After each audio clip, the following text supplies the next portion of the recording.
o governo aqui, assinatura Gabinete Wavers 1 e 2, não tem uma tarefa fácil durante o ano 2020 e 2021, tal ano de pandemia de Covid-19.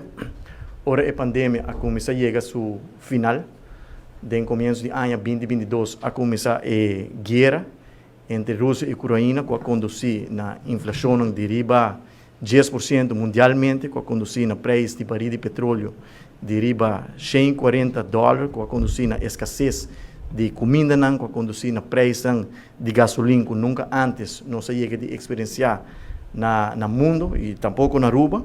E depois de aqui, algo que nós está monitoreando o desenvolvimento de monkeypox, que o World Health Organization aponta aqui riba high alert, que o DVG também está monitoreando isso aqui. No momento aqui na Aruba tem caso suspeitoso. O resultado de teste agora mandar Holanda.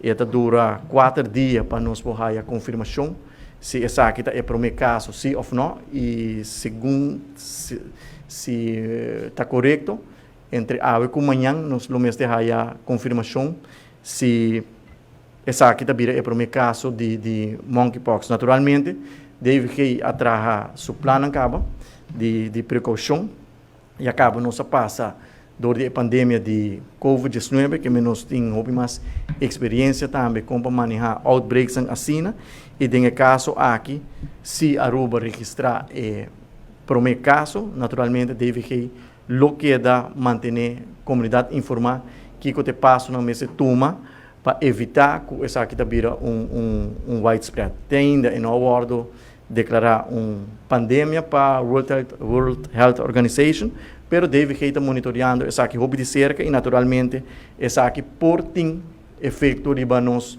turismo também se em caso é hora declarar uma pandemia. Vamos esperar que esse aí não tem caso, vamos esperar que nós porque o mundo porque da manejar a situação de maneira que está e que essa aqui não hora declarar uma pandemia, porque naturalmente esse aí pode ser cambio o panorama dentro da projeção que nós temos para os seguintes 6 anos que está sumamente bom e sumamente positivo. Dorco não tem nenhum caso registrado, confirmado ainda. Nós não temos nenhum protocolo específico em place no nosso aeroporto ou na nos portos. Nós temos protocolo em si, acaba. Nós temos drive-book lá. Se em caso, mas também houve na implementação de essa aqui. Aqui nós estamos em estado de alerta, monitoreando a situação para que ação concreta nós temos que tomar.